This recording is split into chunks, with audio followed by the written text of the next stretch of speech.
Buenos días, mis amados hermanos, buenas tardes ya. Les saludo en el amor del Señor. Doy gracias al Señor por poder estar aquí compartiendo con ustedes y por la oportunidad maravillosa y una tremenda responsabilidad de entregar el mensaje de la palabra. Mi nombre es Pamela Uribe, para los que no me conocen. Soy esposa de Daniel Fernández, somos pastores por misericordia y estamos estudiando para seguir aprendiendo más del Señor, de cómo se lleva la iglesia y tantas cosas. Y hoy estamos muy agradecidos de poder compartir con ustedes, mis hermanos. Quisiera que abrieran sus Biblias en el libro de Números, capítulo 17, y vamos a leer del verso 1 al 3. Números, capítulo 17, del verso 1 al 3.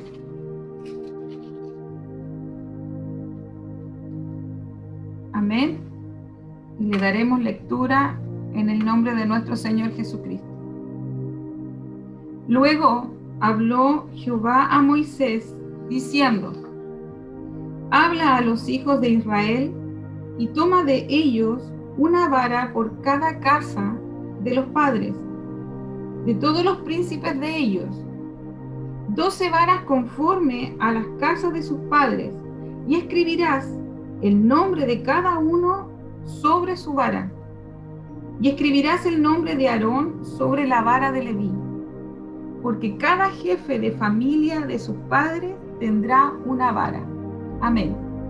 Padre, te damos gracias en esta hora por tu palabra.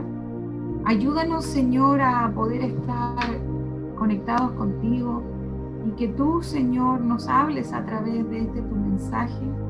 Señor, en esta hora te suplico que tú seas, Señor, guiando mis palabras, menguando para que seas tú hablándome y hablando a la congregación, mostrando lo que tú quieras mostrar, diciendo lo que tú quieras decir. Gracias te damos, Señor, en esta hora, porque tu palabra es fiel y es verdadera. Y te pedimos tu guía de principio a fin, en el nombre de Jesús. Amén y amén. ¿Cuántos de ustedes han tenido problemas en su caminar cristiano? O quizás cuántos dentro de la misma iglesia, porque en el caminar cristiano podemos tener problemas con gente de fuera, pero dentro de la iglesia. Hoy hablaremos de esto. Hubo una tribu muy difícil y que provocó desaveniencia porque no querían obedecer a la autoridad. Dios hizo algo para que este pueblo entendiera que Él había escogido a Moisés y a Aarón. Hubo muertes, milagros, y también dictó leyes que ponían orden a las tribus sobre sus bienes, sobre sus ofrendas, primicias y diezmos. Y Dios apartó una tribu, la que haría un trabajo muy especial y que no tendrían tierras, no tendrían animales, pero serían igualmente bendecidos. La tribu de Coré se revela a la autoridad religiosa de Aarón y de Moisés. Datán y Abiram se revelan a la autoridad del gobierno de Moisés. Esta fue una amenaza muy seria que tuvieron que enfrentar estos dos hermanos. Coré era un levita y al parecer él anhelaba estos puestos de sacerdocio, estos puestos de honra. Datán y Abiram eran descendientes de Jacob, primogénito, o sea, de Rubén, primogénito de Jacob, y querían que la autoridad civil les perteneciera a ellos. Entre ellos formaron una alianza político-religiosa y recibieron el apoyo de 250 príncipes de Israel. Ellos argumentaban que Moisés y Aarón se habían aferrado a estos puestos de autoridad y lo hacían por un tiempo indefinido. O sea, no tomaban en cuenta que Dios mismo les había dado esa orden a Moisés y Aarón de que ellos guiaran al pueblo. Ellos querían que estos oficios los hicieran los mismos hermanos de la congregación. Y decían así una pregunta: ¿acaso no toda la congregación es santa? Eso no, se hacían esa pregunta y se la hacían a Moisés y Aarón.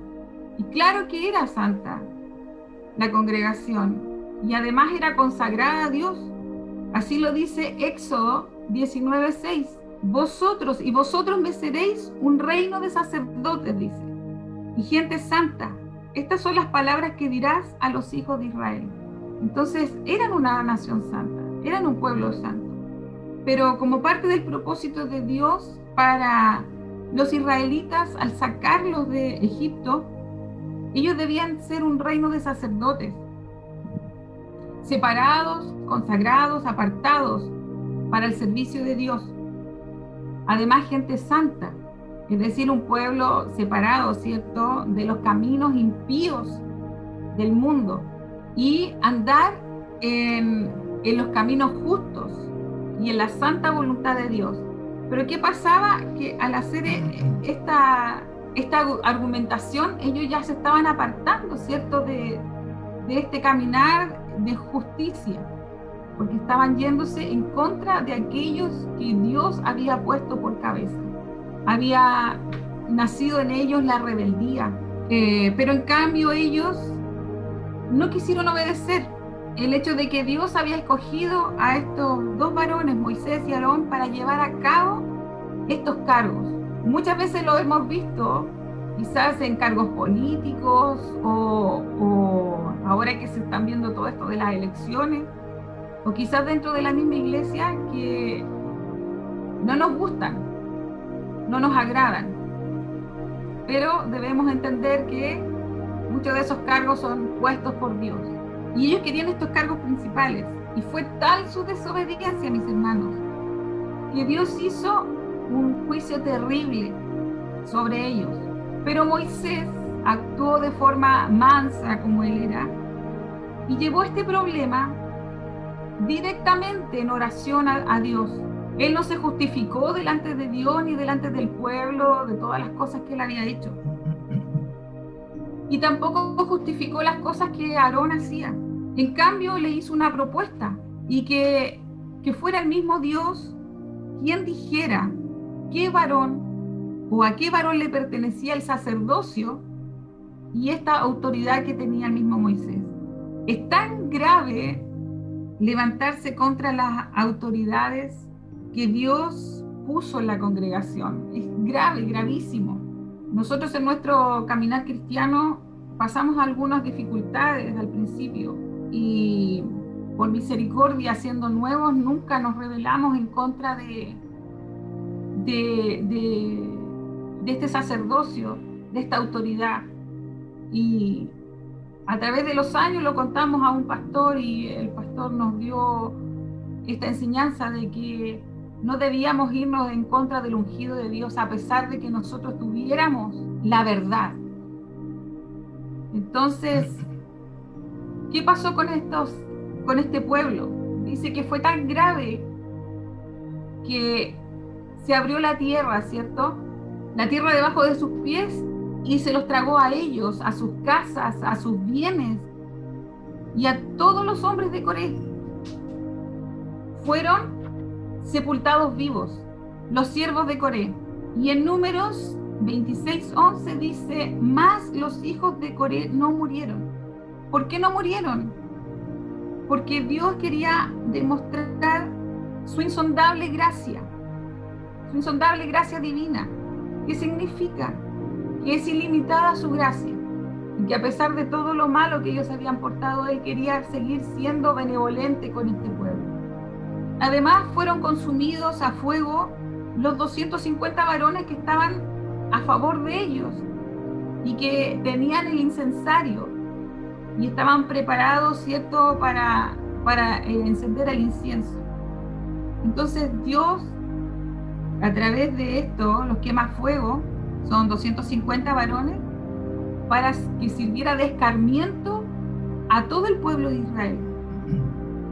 Pero sin embargo, sigue la mala actitud Y es algo que lo vemos continuamente. Nosotros cuántas veces lo vemos, que a pesar de que son reprendidos o somos reprendidos, seguimos con nuestra mala actitud. Se amontonaron en contra de Moisés y de Aarón y los culpaban por este juicio que Dios había hecho. Pero ¿saben que Dios intervino? Y quería enseñarles a respetar a los que estaban por eminencia, por cabeza, a sus siervos. Dice que la nube cubre el tabernáculo y dio paso a la gloria de Jehová. Y ocurrió algo muy triste. 14.700 personas murieron de una plaga. Al bajar esta gloria de Jehová, 14.700 personas murieron de esa plaga. Aarón se pone entre medio de los muertos y de los vivos. Trae fuego del altar y sobre este fuego trae el incienso y hace expiación a la congregación. Y en ese momento para la mortandad. Y esto lo vemos en Números 16:48. Dios había dicho que la familia de Aarón y su descendencia servirían como sacerdotes, y también lo haría la tribu de Leví en los asuntos religiosos. En ese instante habló Jehová a Moisés y le dijo que cada casa, el mismo texto que leímos al principio, que cada casa de los padres se trajera una vara y que escriba el nombre de cada jefe en su vara y el nombre de Aarón en la vara de Leví.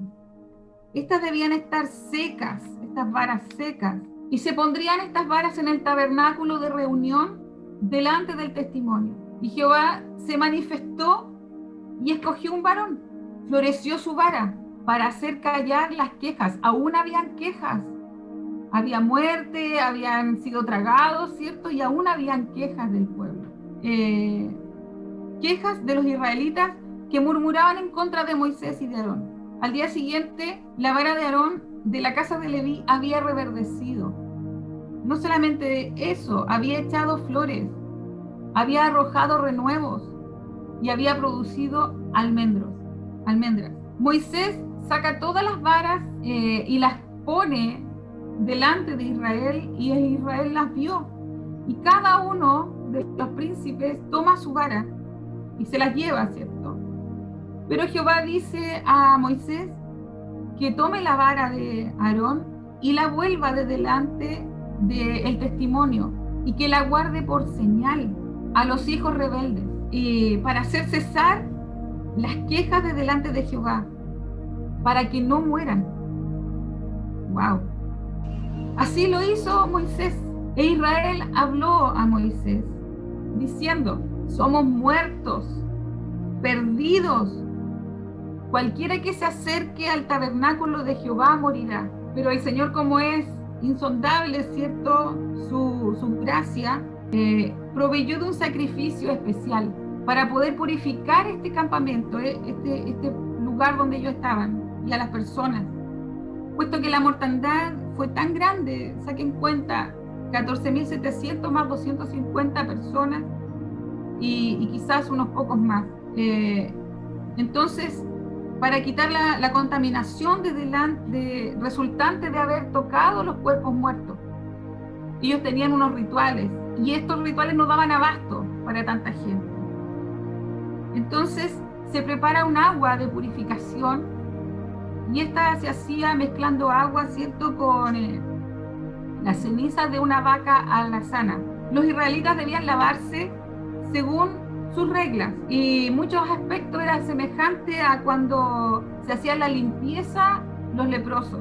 Y esto simboliza la misma sangre de Jesucristo, que satisface la justicia divina. Nos limpia, ¿cierto?, cuando nosotros lo aceptamos y abrimos nuestro corazón, nos limpia la conciencia, nos saca el pecado y nos reconcilia con Dios. Eso era lo que estaba ocurriendo en ese momento en el campamento, porque ellos lograron entender que lo que habían hecho no estaba correcto, y que eran muertos, y que habían hecho lo malo. La rebelión de Coré nos muestra de qué manera los siervos deben actuar. Y no solamente los siervos, cada uno de nosotros, cuando hay alguien que viene en contra o no nos acepta, debemos acudir primeramente a Dios y no tratar de defendernos, ni usar ningún tipo de artimaña para lograr concientizar o hacer entender a la otra persona, no usando astucia, no usando violencia, porque sabemos que tenemos a un Dios maravilloso el cual nos respalda, si es que estamos haciendo lo correcto. Vemos que el siervo verdadero, así como era Moisés, tuvo compasión de esta multitud, tuvo lástima y actuó y le decía a su hermano que se interpusiera ahí entre la muerte y la vida para poder salvar al pueblo. Aunque haya de lealtad y rebeldía, debemos permanecer firmes. ¿Cuántos de nosotros al principio, por lo menos del Evangelio, tuve resistencia de mi familia para que yo no viniera al Evangelio? ¿Cuántos de ustedes hoy tienen esa resistencia? ¿O sus hijos se están levantando en resistencia porque ya no les es grato o no les es atractivo el Evangelio? Pero permanezcamos firmes. El Señor está con nosotros. Y debemos confiar en el apoyo de Dios. A veces decimos y hacemos cosas que no favorecen a la obra y dañan de cierta forma a los que están por cabeza. ¿Cuántos de nosotros no lo hemos hecho? O hemos dejado de hacer cosas y eso ha dañado también la obra del Señor y ha dañado al que está por delante. Pero como Dios conoce el corazón y su gracia es tan maravillosa y no tiene límites, esta gracia nos cubre porque Jesucristo intercede por nosotros a través de su grande sacrificio perfecto en la cruz. Y así tenemos una nueva oportunidad, así como lo tuvo el pueblo, al poder lavarse, ¿cierto?, con esta agua de purificación. Y debemos aprovechar este sacrificio de Jesucristo y esta nueva oportunidad para bendecir la obra, para apoyarla y para traer muchas más personas a Cristo. C.I. Scofield, en su versión anotada de la Biblia, traza la semejanza entre el florecimiento de la vara de Aarón y la resurrección de Cristo, que fue la evidencia divina que Jesucristo es el sumo sacerdote elegido por Dios. Todos los fundadores de las religiones han muerto, Jesucristo también murió, pero Él solamente ha resucitado de los muertos y ha sido exaltado como sumo sacerdote. Y lo podemos ver en Hebreos 4:14. Por tanto, teniendo un gran sumo sacerdote que traspasó los cielos, Jesús, el Hijo de Dios, retengamos nuestra profesión. Yo les animo, hermanos, a que sigamos adelante. Tenemos a este Dios maravilloso de nuestro lado. Refinemos nuestro caminar, nuestro pensamiento, nuestro actuar, todo, y hagamos lo correcto. Apartémonos de todo lo que no le agrada a Dios y bendigamos su obra. Amén.